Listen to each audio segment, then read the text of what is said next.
Alright, it's Mike, the 14 digital shaman, the Lord of O.R.D. And reading another,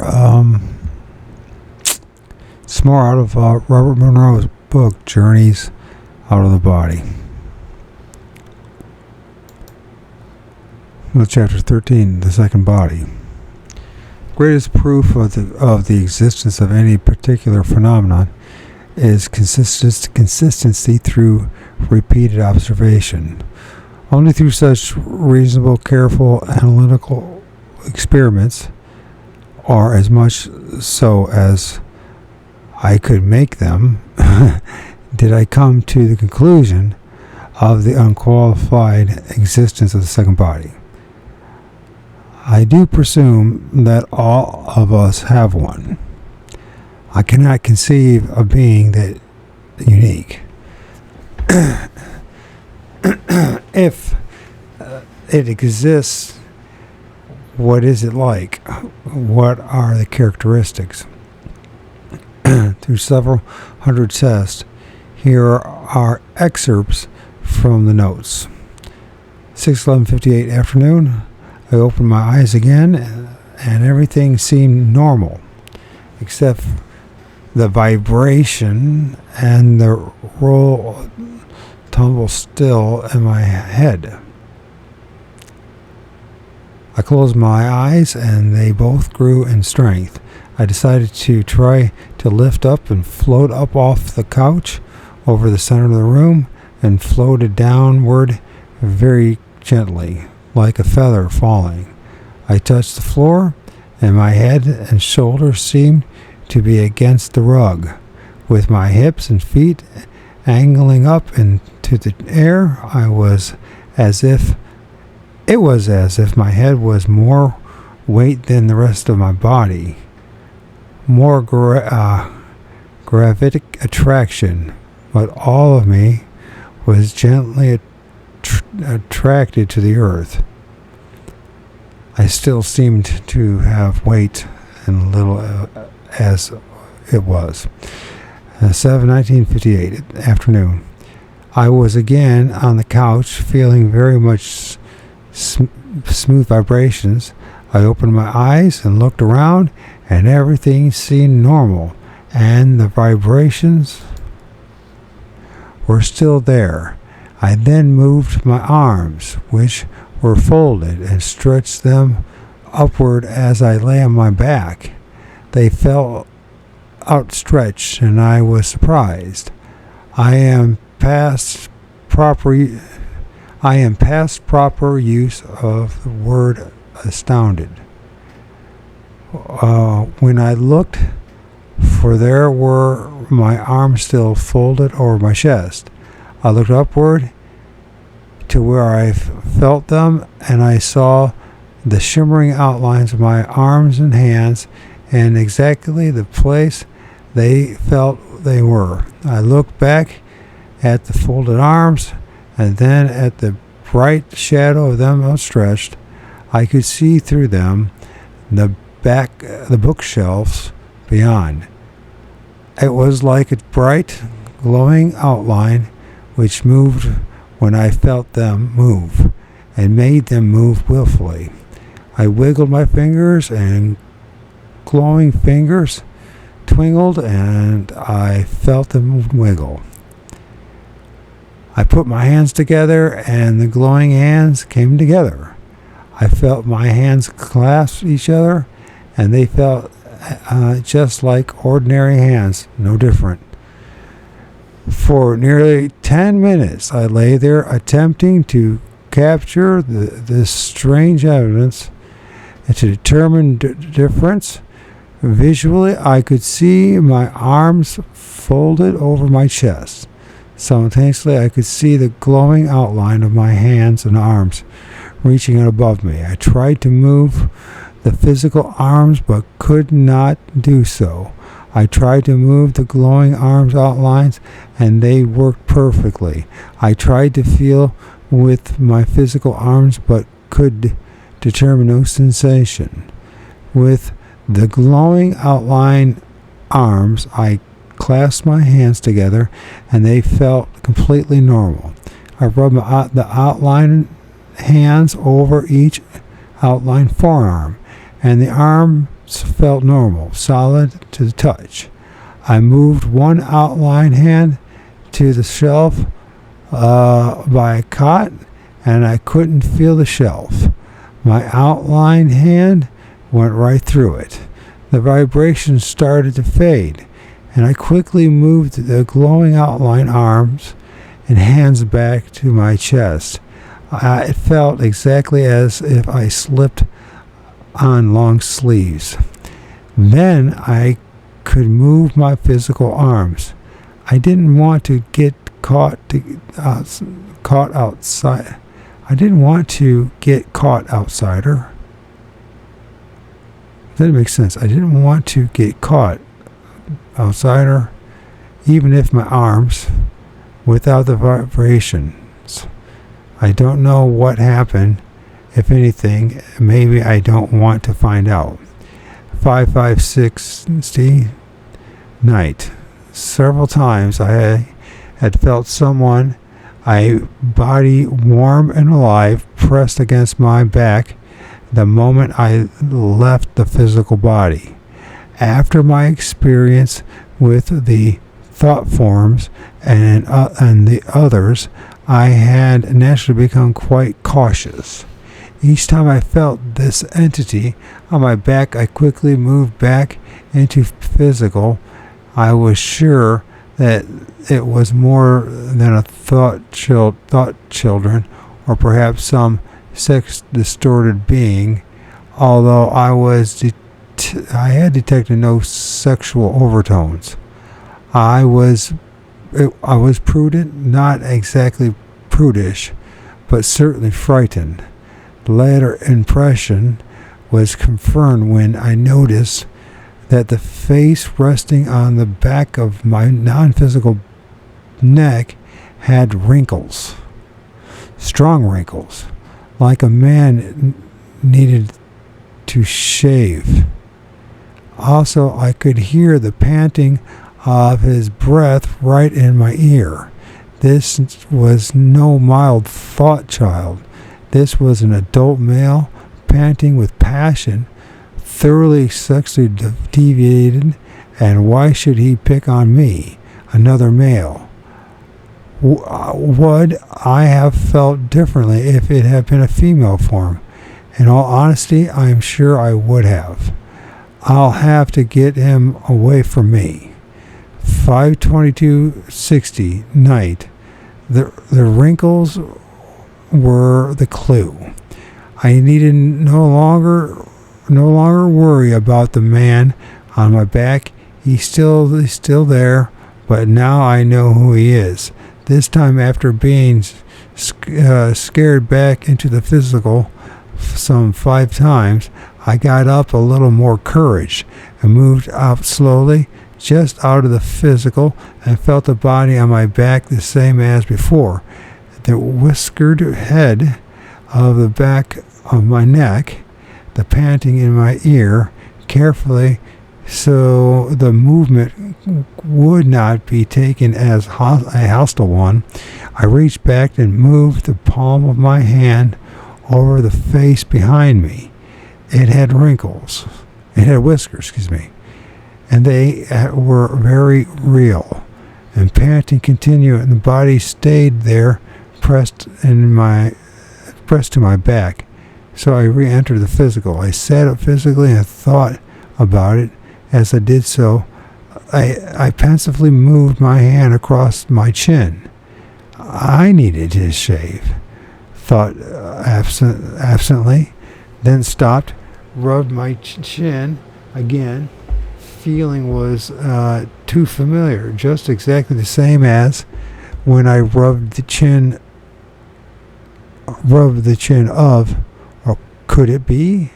Then I noticed that my throat was dry, as if I had been breathing through my mouth, as one does when, there was one way to find out. I lay down, and after a short while I was able to generate the vibration. Slowly I moved out of the physical. Yes, I felt it. There was the body again, the whiskers against my neck, and the panting in my ear. I reached back carefully and felt the face with the whiskers. It was the same as my own. I held my breath and thought of so doing, and stopped panting, and the panting stopped in my ear. I breathed again, and once and twice, and then held my breath again. The body behind me panted in exact synchronization. The warm body clinging to the back was me. I went back into the physical, sat up, and thought about it. The question is, which was which? Thinking of it, it seemed that the one in the back, the one I could hear and feel, was the physical I, in quotes, and the I, in quotes, in front was the mental or real I, in quotes. I assumed this because the physical sensations and the related actions were in the rear body, while thought was in the front I, in quotes. Confusing but very real. From then on, I had no problem when I experienced the sensation, speaking of people being afraid of their own shadows. 8/8/60 afternoon. I conducted another interesting experiment.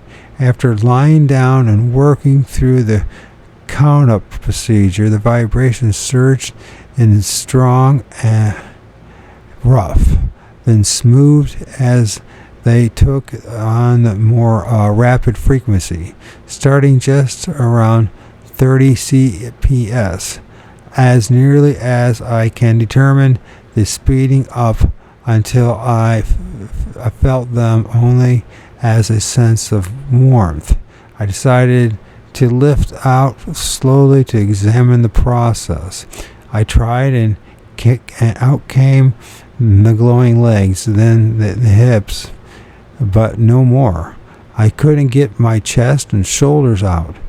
Try as I might, it was very strong. I spent the entire time moving the legs and the hips up and down. I observed them visually with my physical eyes, which seemed to make aesthetic.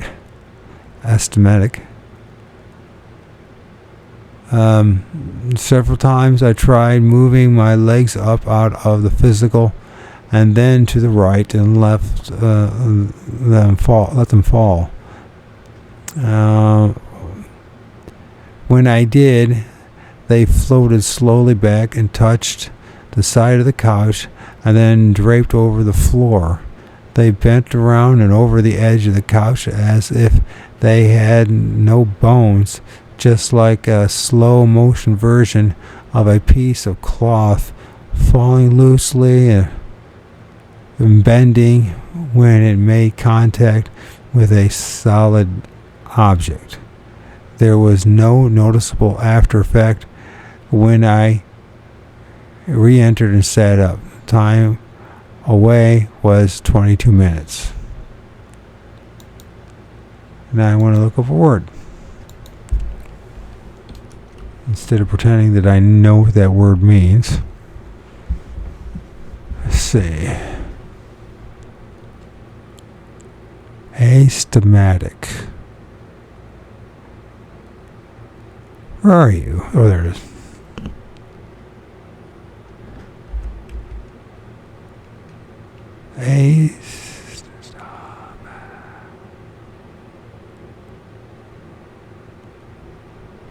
Astigmatic.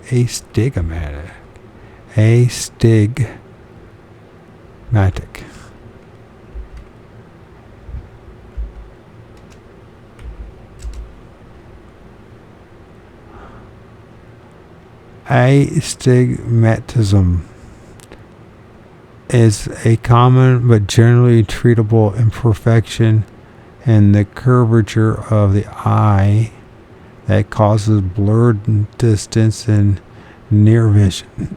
Astigmatism. So, okay, astigmatic. Okay, astigmatism occurs when either the front surface of the eye, cornea, or the lens inside the eye has mismatched curves.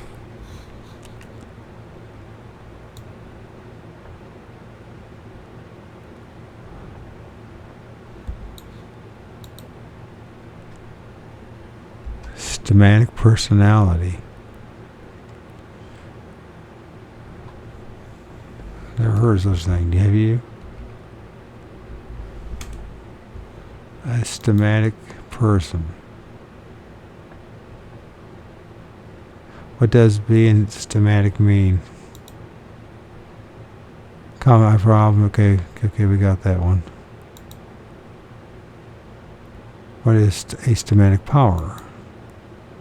Astigmatism is the measure of a diopters, the perfect eye with no astigmatism. Okay, so astigmatic just means blurred vision, bad vision. Okay. Well, duh. Well, 9/16/60 afternoon, I was out of the physical again on a Saturday, trying to keep local, i.e., staying in the same room. Again, I noticed the strange rubbery electricity of this outer body. I could stand in the middle of the room and reach out and touch the wall some 8 feet away. At first, my arms did not come away anywhere near the wall. Then I kept pushing my hand outward, and suddenly the texture of the wall was against my hand. But by pushing out my arm, I had stretched to twice the length without my noticing anything different. When I relaxed the pushing out, the arm came back and seemed normal. This confirms the other evidence that you can make it just about whatever shape you think of, constantly and unconsciously. If left alone, it reverts to your normal humanoid shape. If you consciously think it into a given shape, I suspect you take that form. You might convert temporarily into the shape of, for example, a cat or a dog. Could this be the source of the werewolf and vampire bat mythology? I'm not so sure. I want to give it a try. 10/10/62 night.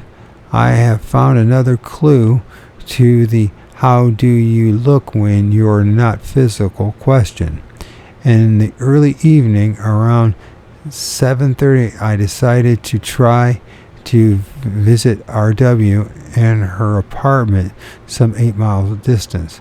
I was sure she would be awake, non-physically, of course. I had no difficulty and found myself immediately in the living room. There was what I thought to be R.W. sitting in a chair near a bright light. I moved towards her, and she did not seem to pay any attention to me. Then I was sure she saw me, but she seemed frightened. I backed away, then started to speak, but something pulled me back to the physical, and I found myself in my bedroom, and the physical, the vibrations fading. The reason for recall was that my arm was asleep, and the tingling from the lack of circulation. I was lying on it the wrong way. There is a most unusual aftermath. The next day, R.W. asked me what I was doing the night before. I asked her why, and she stated, I was sitting in the living room after supper, reading the paper, and something made me look up. And there on the other side of the room was something hanging and waving in the air. I asked her what it looked like. It was like a filmy piece of gray chiffon, she said. I could see the wall and chair behind it. It started to come towards me. I was frightened, and I thought it might be you. So I said, "Bob, is that you?" But it just hung there in midair, waving slightly. Then asked again if it was you. If so, please go home and don't bother me. Then it backed away and faded out quickly. She asked if it was really me, and I said I thought it might be. "Well, next time, say something so I be sure it's you," she answered. "Then I won't be so scared." I assured her I would. At least I am not a very bright-hued ghost. I don't have human shape sometimes. At least I'm not a very bright-hued ghost. 11/21/62 night. This time I decided to make it a purely local trip. I started to float across the room towards the door. Then I remembered that I didn't need to use doors under these conditions. I turned and went straight to the wall, expecting to slide right through it. I didn't. When I came up against the wall, I seemed to be unable to penetrate it. It felt just like a wall when you physically push against it with your hands. I reasoned that there was something wrong. I have been through walls easily before. I should have been able to go through it. With this, I pushed with my outstretched arms against the wall. There was a movement of resistance. Then I went through just as easily as if the wall were water. But there was one difference. As I went through to the outside, I felt and identified every layer of material in the wall, the paint, the plaster, the lathe, the sheathing, and finally the shingles on the outside. It was much like the hand through the floor. Why the usual resistance at the first try? 2/15/1963 night. This was the most unusual experience. After lifting out easily and holding control in the same room, I finally got up the courage to go back and carefully examine the physical body remaining on the bed. I started down slowly and reaching out in the semi-darkness. There was only light from the twilight through the windows, and I couldn't see the well. And perhaps this was good. There is some kind of revulsion about seeing your own physical body. I reached down carefully to touch my physical head, and my hands touched feet. At first I thought I had drifted somewhere else, and I felt my toes. My left big toe had a thick nail due to a long ago mashing by a dropped log.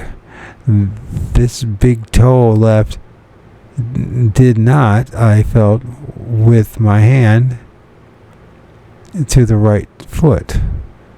The big toe on the right foot did have the thick nail. Everything was reversed, like a mirror image.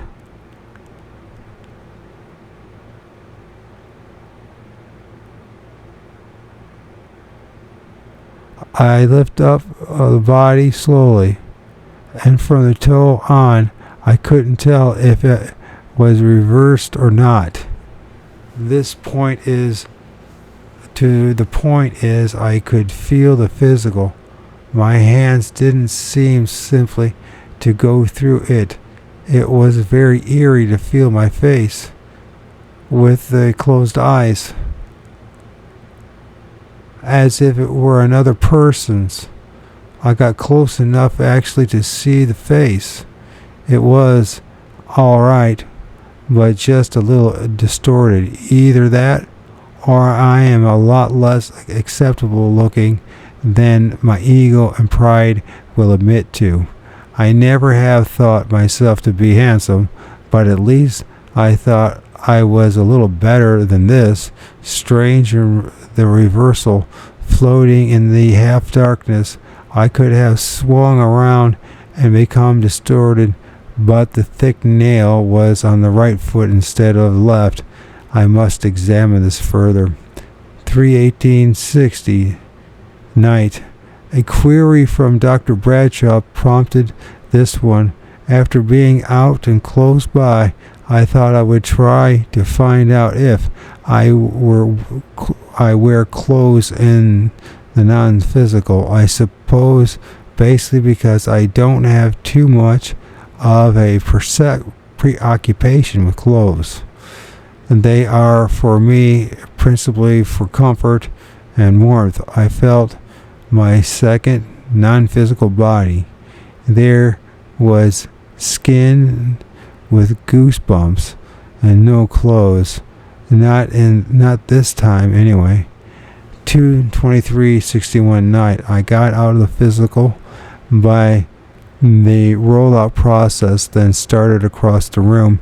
Something seemed to be holding me back.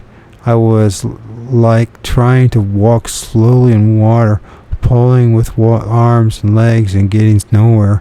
Suddenly there was a tug at my back, not painful, and I cartwheeled backward in an arc, feet over hand, and re-entered the physical. I sat up physically. Someone was knocking at the door. My daughter. What was it that pulled me back so definitely? The cord I have since read of. This was an experiment I didn't want to try again. I was in the charged faraway cage, copper screen mesh, above ground, DC charge 50 kV. I attempted to move through the cage. I got out of the physical, okay, and then seemed to be entangled in a large bag made of flexible wire. The bag gave when I pushed against it, but I couldn't go through it. I struggled like a trapped animal in a snare, and finally went back into the physical. Thinking it over, quite evidently it was not the wire itself, but the electrical field pattern set up in fundamentally the same shape as the cage, but more flexible. Maybe this could be the basis for a ghost catcher. 10:30/60 afternoon. At about 3:15, I lay down with the intent of going to visit E.W. in his house, some 5 miles distant. After some difficulty, I managed to move into the vibrational state, then out of the room, away from the physical. With a mental aim at E.W., I took off and moved slowly. Comparatively, I suddenly found myself over a business street, moving slowly about 20 feet above the sidewalk, just above the top edge of the second-story windows. I recognized the street to be the main street of the town, and recognized the block and corner over which I passed. I drifted along over the sidewalk for several minutes and noticed a filling station on the corner where a white car had both rear wheels off in front and 2 open grease rack doors. I was disappointed in that I had not gone to EW, my destination. Seeing nothing else of interest, I decided to return to the physical and did so without incident. Upon return, I sat up and tried to analyze why I had not gone where I intended. On an impulse, I got up, went down to the garage, and drove the 5 miles to my town. My thought was at least to make the trip profitable, check on what I saw. I got to the same corner on Main Street, and there was a white car in front of the 2 open doors. Little evidential pieces like that help.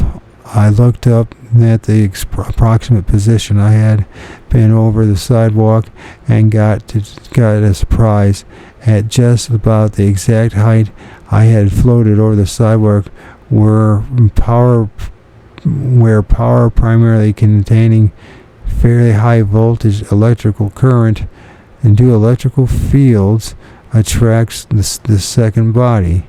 Is this the medium through which it travels? Tonight I finally reached EW at home. It seemed that my aim wasn't too far off. At approximately 3:25, EW was walking down Main Street, and I was falling directly over him as nearly as we can figure. 1961 night. In response to the question brought up in discussion with Mr. Bradshaw, I decided to see if there truly was a cord between the physical and the second body. In the past, I had not noticed any if there was, except for an odd tugging action at times. With this in mind, I went through the memory procedure. In the late afternoon, near dusk, I worked out the physical via axis rotation and remained in the room several feet up and away from the physical. I turned to look for the cord, but it was not visible to me. Either it was too dark or near there. Then I reached around my head to see if I could feel it coming out the front, top or back of my head. As I reached the back of my head, my hand brushed against something, and I felt behind me with both hands. Whatever it was extended out from a spot in my back directly between my shoulder blades. As nearly as I can determine, not from the head as I expected. I felt the base, and it felt exactly like the spread out roots of a tree radiating out from the basic trunk. The roots slanted outward and in my back down as far as the middle of my torso, up to the neck and into the shoulders on each side. I reached towards, and it formed into a cord. So I reached outward, and it formed into a cord. If you can call a 2-inch thick cable a cord, it was hanging loosely. I could feel its texture very definitely. It was body warm to the touch and seemed to be composed of hundreds, thousands of tendon-like strands packed neatly together, but not twisted or spiraled. It was flexible and seemed to have no skin cover. Satisfied that it did exist, I took off and went.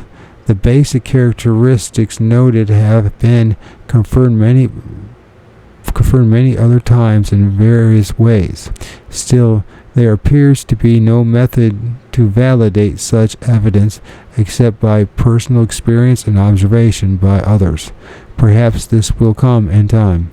Let us see then what we have learned from from the preceding. First, the second body has weight as we understand it. It is possible to gravitational attraction, though much less than the physical body. The physics might explain this, of course, by saying that it is a question of mass, and anything that can interpenetrate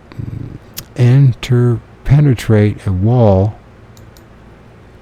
must have a little density as to be able to sift through the space between the molecular matter structure. Such little densities implies very little mass, but it still may be matter. This is further supported by the half-out experiment, where the legs and hips were separated, then allowed to drift downward and drape over the bed.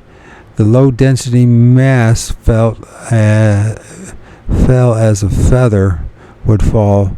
Pushing through the wall may be an example. May be an example also.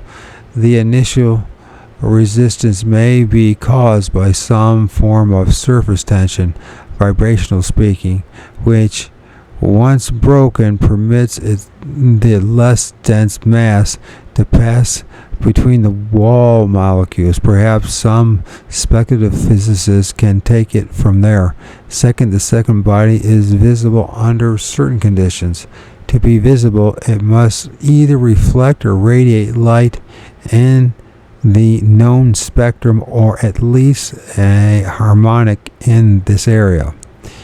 Based upon the report in the arms and legs experiment, I seem to have viewed radiated light, but only around the perimeter of the body form. The rest was invisible under daylight conditions. It must be considered, too, that my perceptual and sensory mechanisms may or must have been in some heightened or alerted condition which made this seeing possible. The gray chiffon seen by R.W. under artificial light and in a fully conscious state may be something else again. From the description, this may fall in the reflected light category. Taken as reported, there evidently are conditions where a full conscious observer can be visually aware of the presence of the second body. What such conditions are, I do not know. Third, the sense of touching in the second body seems to be very similar to that in the physical, i.e., when the hands felt each other, the sensation seemed identical. The same seemed true in the report of the search for the cord. The hands could feel and touch the non-physical self. It was flesh touching flesh according to sensory receptors, with the exception of the hand follicle type of the hair follicle type of skin protuberations. Also, there are indications that the non-physical hands can touch the physical body, with much the same result as witness the experiment with the return for direct examination, beginning with the toes. This is borne out again in the man on the back experiment, where I felt the physical body in direct proximity.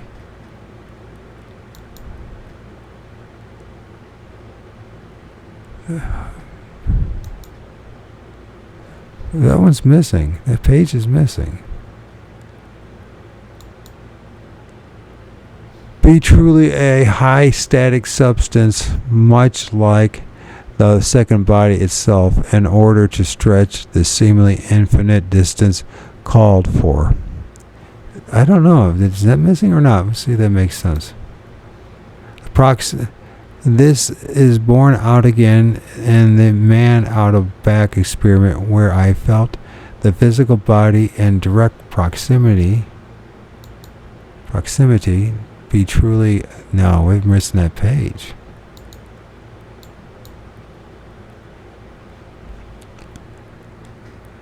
So we're missing.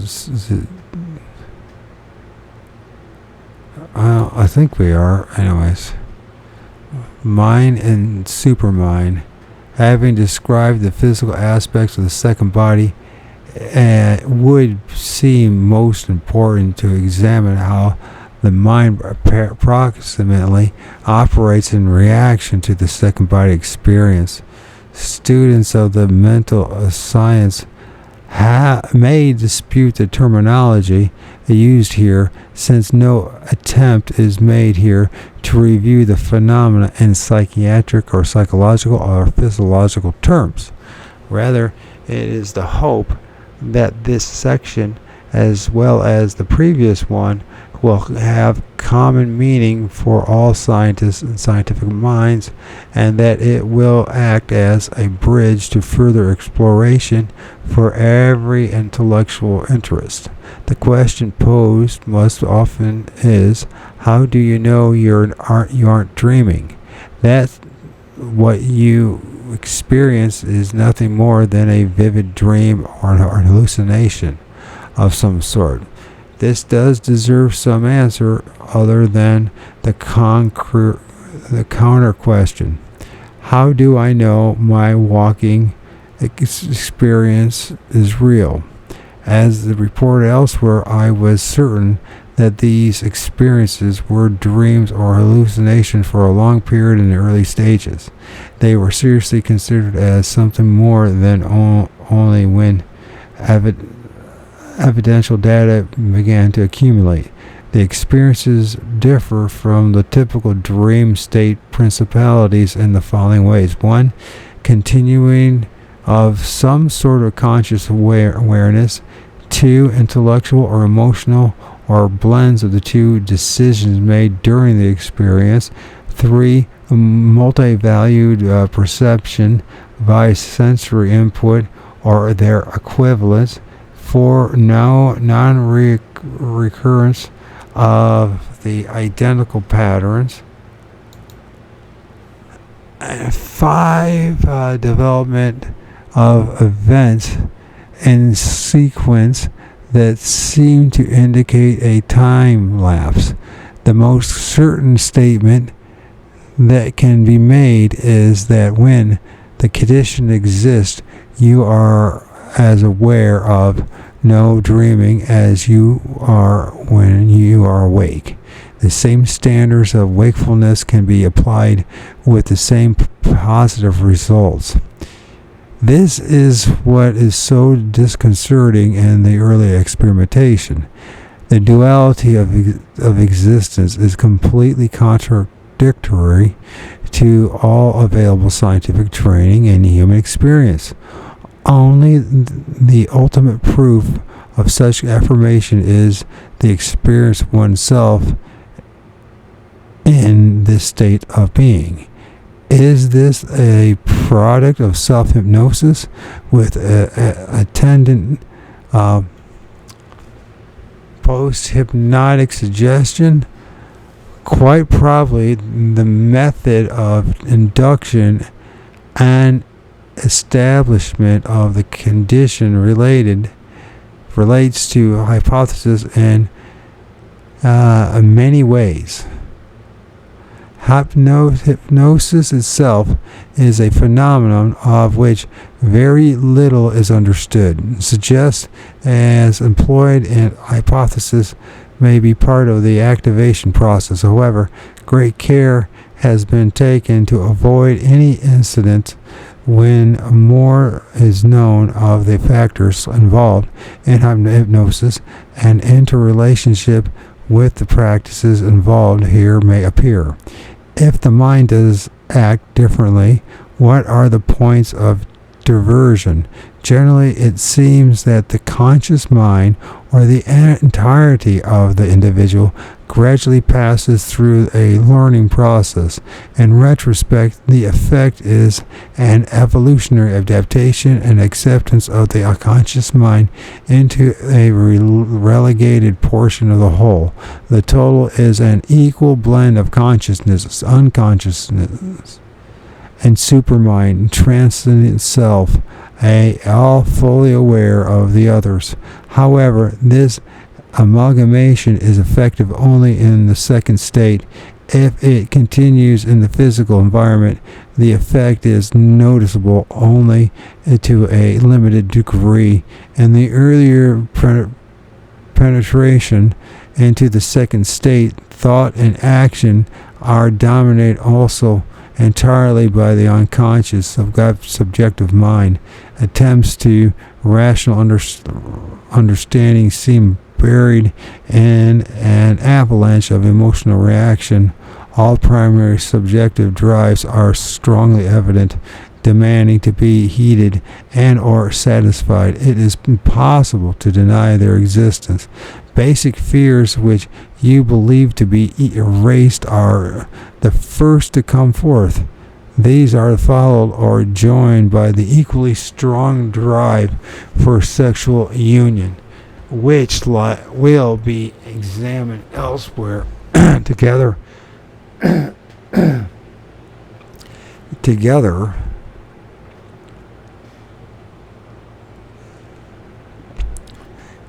these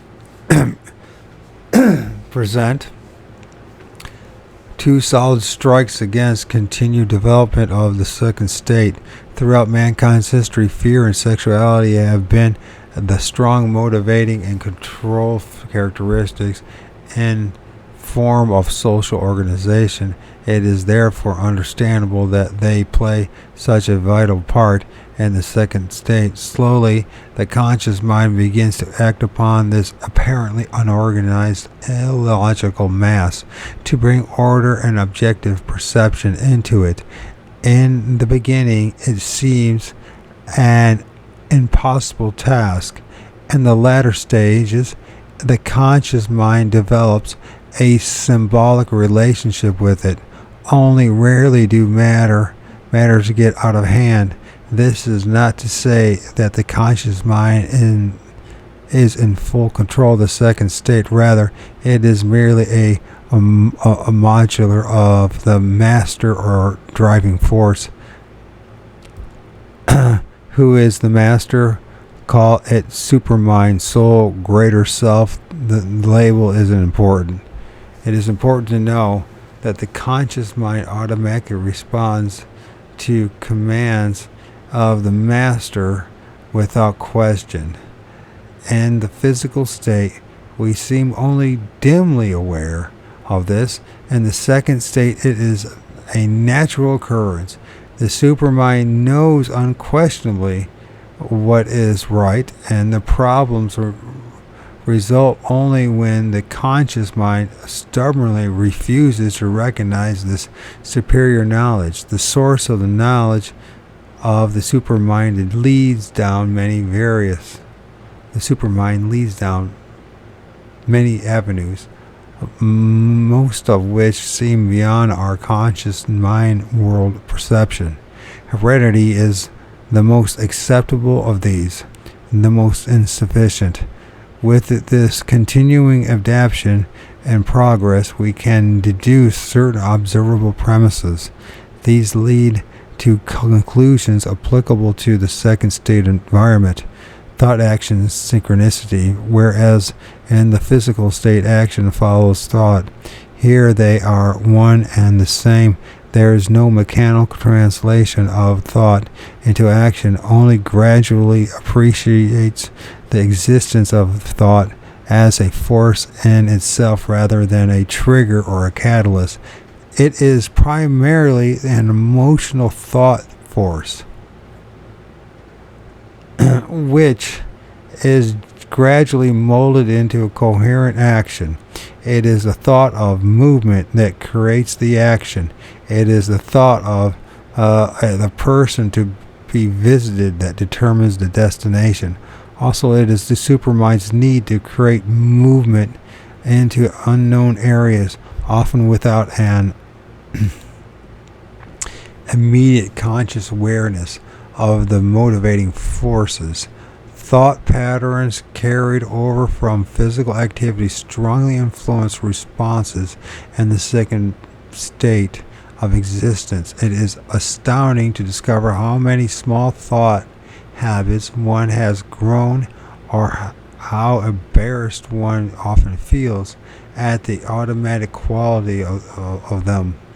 Although no purely physical habits, needs, or desires, e.g., hunger, pain, smoking, seems to be carried over as much.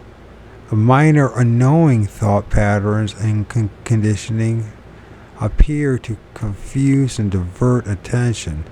The exception to all of this is the sexual drive, and even this is tainted by artificial social standards and the habits they have produced. Here is an illustration of a minor habit carried over from the notes. 6/11/63 night.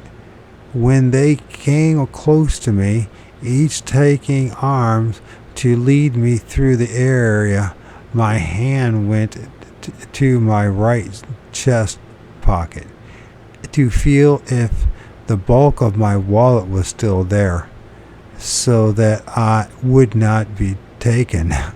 It took some moments to realize that there was no wallet, perhaps no coat, nor was there any intent on the part of the two who held me to take my non-existent wallet. Nor were the two who held me to take the non-existent wallet. This is the price of living in crowds in big city. Little habits like this do get in the way, and you run into them again and again. The method of disposal is to recognize them one by one. Once they are identified, they are no longer bothersome. The same is true of thoughts in relationship to the shape of the physical body. For example, if you have been conditioned to acute awareness of nakedness, you will automatically think you are clothed. And so you are.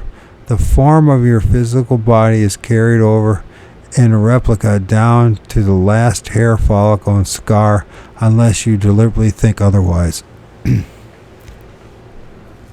Conversely, if your thought habits have been in other directions, you may take whatever form is the most convenient, deliberately, or whatever form is desired. Once the thought is discarded, the second body will drop back into its habitual humanoid shape. This opens up some interesting speculations into a man's mythology. If one wished to experience the existence of a quadruple, of a quadruped.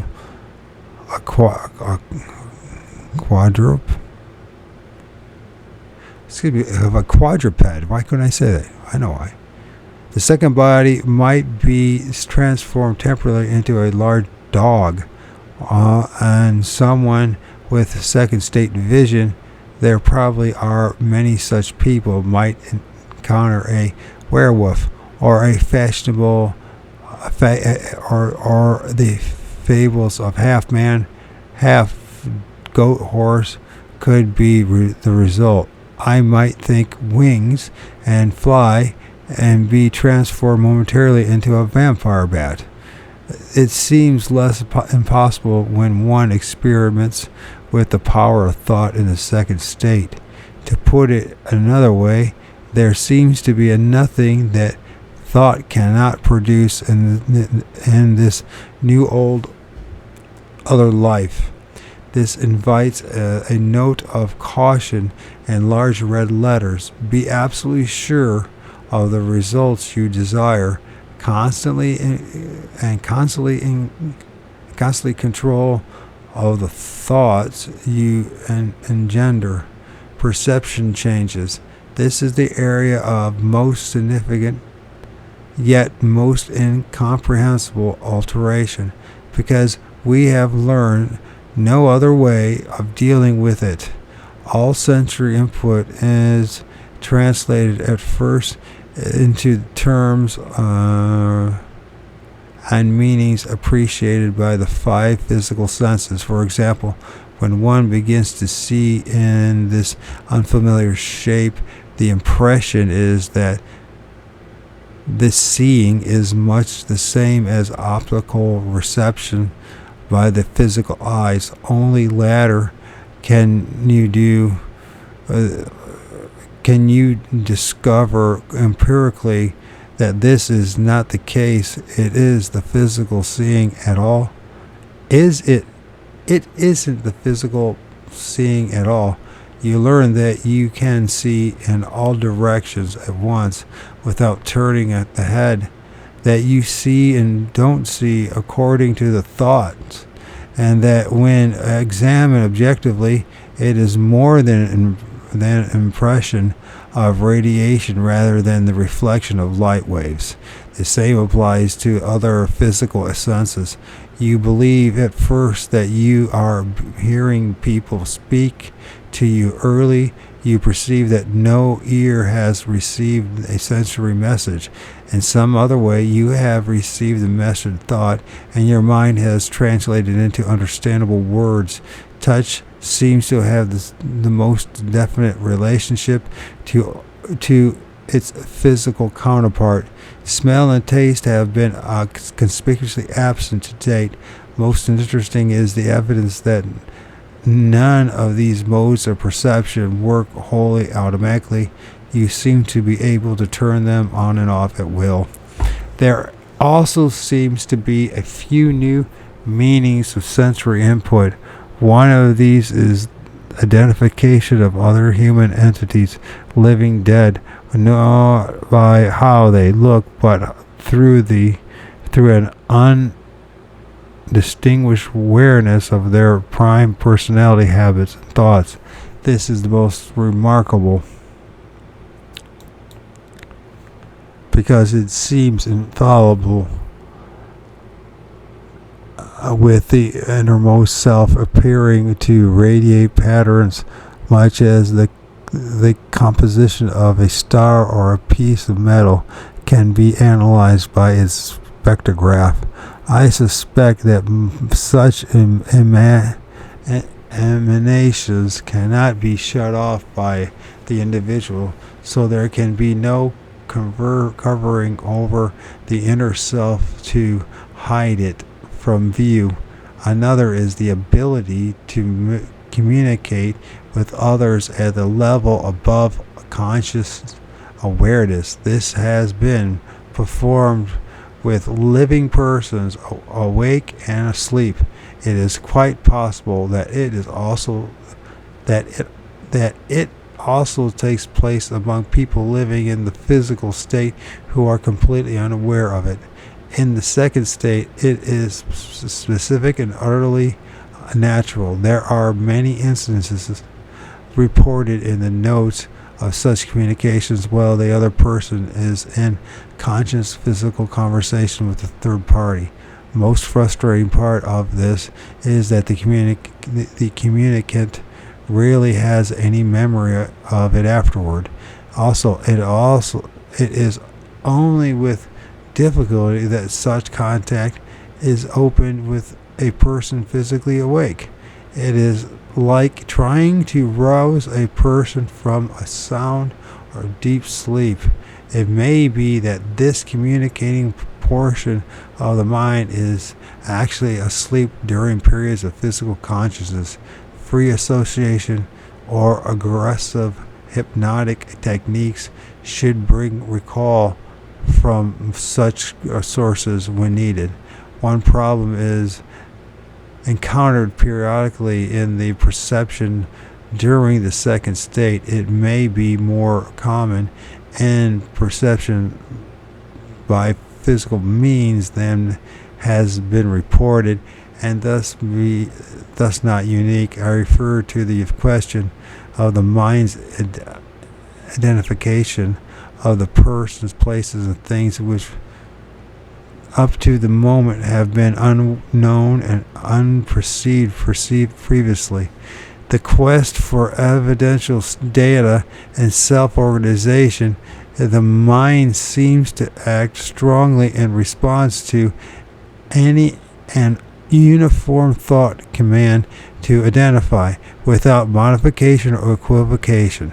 Therefore, when an unknown or apparently impossible situation, place, person, or thing is encountered, the mind comes up with some kind of answer rather than no answer whatsoever. The answer takes the form of the rationalization, if it can be called that, and more commonly, a search is made of past memories and experiences to produce proper identification. It compares the situation under which the object or action is perceived with past personal experience. If there is nothing to coincide exactly with the observed data, the mind invariably reports the most similar memory and state. This is the object or action you are seeing. It is only after critical analysis that some semblance of what actually was perceived comes to light. There are many good illustrations of this phenomena. One of the best is the visit to Mr. Bonson's house in the morning. The mind having no reference in its memory of the object being placed in the back of the car. Van de Graaff generator identified properly its approximate size and the round wheel-like protruders on the post and the base platform, and the reported erroneously that it was a child's automobile. The mind properly reported the boy and the baseball because this was part of its memory bank data. However, it ran into problem on the motion of Mr. Bonson in handing out the money mail. This was reported as dealing cards, but the mind was faced with the incongruity of playing with large white cards letters at the table filled with dishes. The idea of card playing was at least impossible. Was the least impossible similar event in the memory association, so that was the unit retained. Of equal interest was the experience of the airplane crash reported in Chapter 11. Here was the whole series of events filled with much sensory data filtered by the mind's past associations. Added to this was the rapid superimposure of information, so that the sequence of events and time added to the confusion. The impression of taking a trip by airplane was quite accurate. However, the mind forgot that there was a bus trip to the airport first. Consequently, in reporting the loading of the bus, the impression was that this was the airplane. And in boarding the bus, the mind perceived the driver waiting beside the door. In an attempt to identify the man, the memory was searched, and the most similar person in the past experience was Dee was selected as the person encountered. The physical similarities between the bus driver and Dee, when compared later, was most remarkable. Recognition of the woman in the seat ahead, and her discomfort was another form of misinterpretation. The discomfort and anxiety was accurate, the reason wrong. The mind had not determined the cause of the woman's anxiety, so it related to the individual as some answer was demanded. Then the flying low and slow over the streets was a perfect description of the event after itself. The bus traveling the turnpike to the airport, except that the mind was still fixed on the idea of flying in the airport. You take a little break.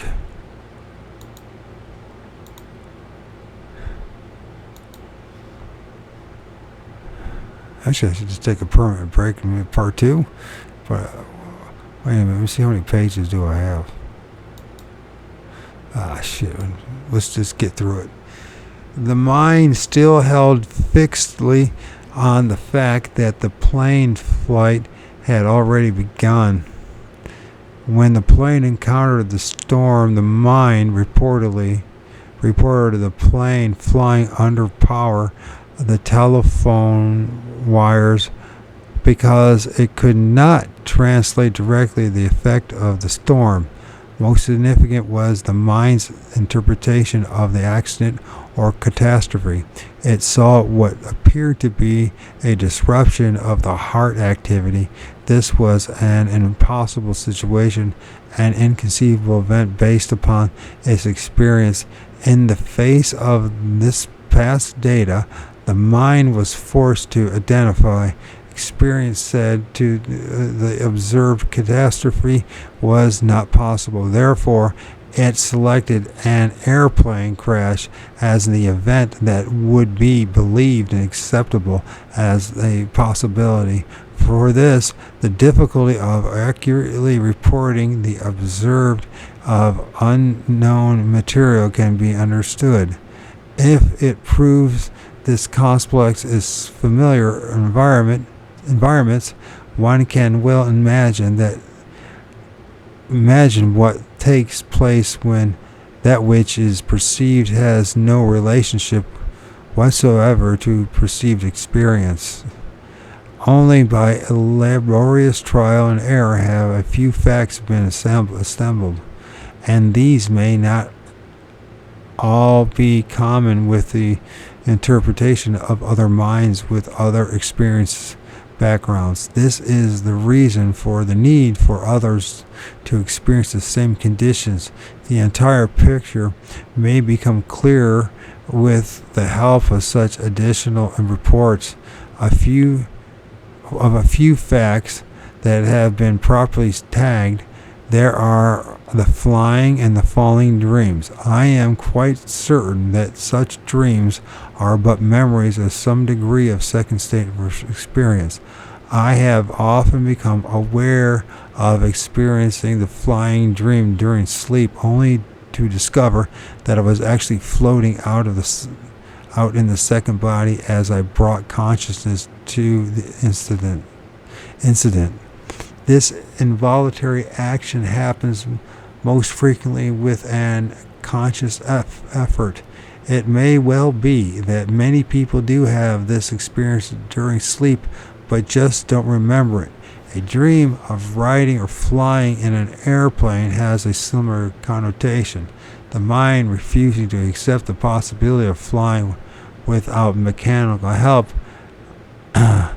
due to memory spirits conjures up an airplane to rationalize the event. Again, when consciousness and full awareness are brought into play, the airplane disappears. There you are, high in the air, with no logical means of support. It is most disconcerting until you get used to the idea. Falling dreams were also repeatedly examined in my early experiments. It is a common feeling and quick reintegration of the second body with the physical. Evidently, The proximity of the physical causes it to accept relayed sensory signals from the second, which is falling into the physical. By the same token, the process of falling asleep often brings forth a sinking sensation. By trying it again and again, the effect is produced by the separation of the second from the physical, and the sensory impressions are split between the two. Perhaps the same sinking sensation takes place when one loses consciousness from the other causes,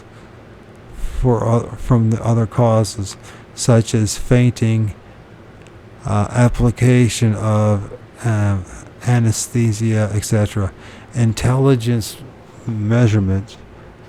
On the surface, except for the addition sensory ability just noted, there seems to be no immediate opening of new vistas of knowledge and information.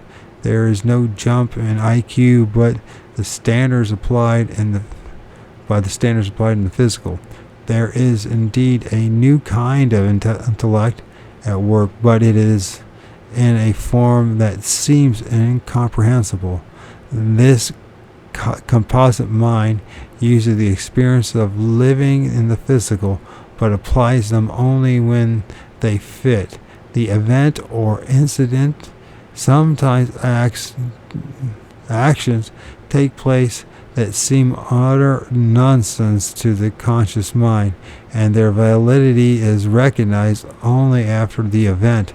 After a significant number of experiments, one becomes aware that the conscious mind in itself, even with the memory recall pattern, is insufficient for the task of full comprehension. There is too much to be evaluated that is beyond the scope of conscious personal experience. Again, this demands a continuing need to organize the available data into comprehensive form, and to add to the body the knowledge through the evidential experience of other conscious minds. This conscious mind has recognized its limitations, memory patterns. If the conscious intellect does not seem improved, the memory storehouse is another matter. One of the early changes is the gradual flooding of the memory with events, places, people, and things that have no relationship in any way to one's current physical life activities or past experience, nor do they seem to have any bearing on the visits to the local 2 or 3.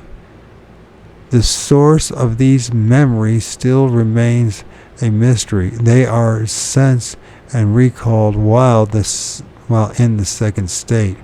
For example, I have vivid memory of a place where I used to live. The roads lead up to it, the shape of the land, its location in relation to the road, and the surrounding landscape. It is a good piece of land, but I seem to have worked hard for it, and it was all I could afford. I had intentions of building a house on it someday. There is a memory also of 3 connected buildings on a city street, old buildings, some 8 stories high. The top floors of these buildings, similar to old apartment buildings, have been joined into one large living area with large high-ceilinged rooms. One has to step up and down slightly to go from one room to another due to the difference in the floor levels. This was a place I visited not too often, sometimes, somewhere. There are many more, probably unimportant in relationship to the whole. It is important to know, however, that these are directly the product of the second state of experimentation. of what value they are beyond to confuse.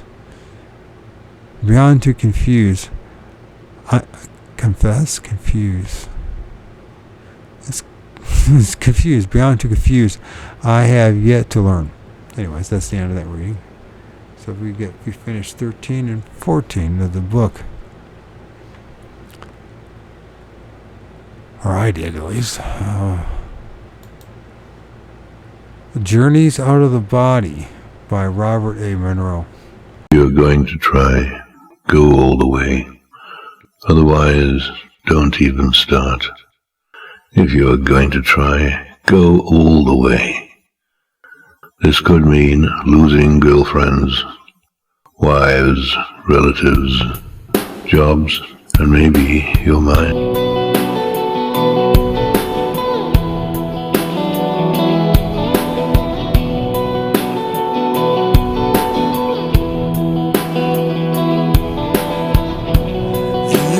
Don't know, you should take it slow. Are you searching? Is it hard to find? If you're broken, running out of time, what you don't have is any peace of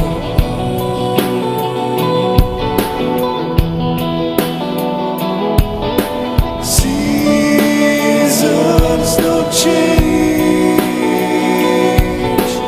who we are. The good is gone, but there's nowhere to go.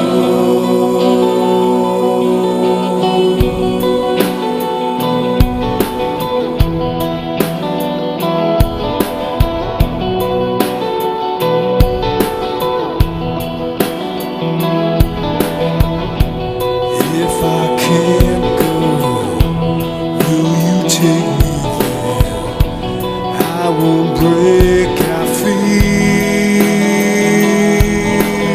Seasons don't change who we are. The good is gone, but there's nowhere to go.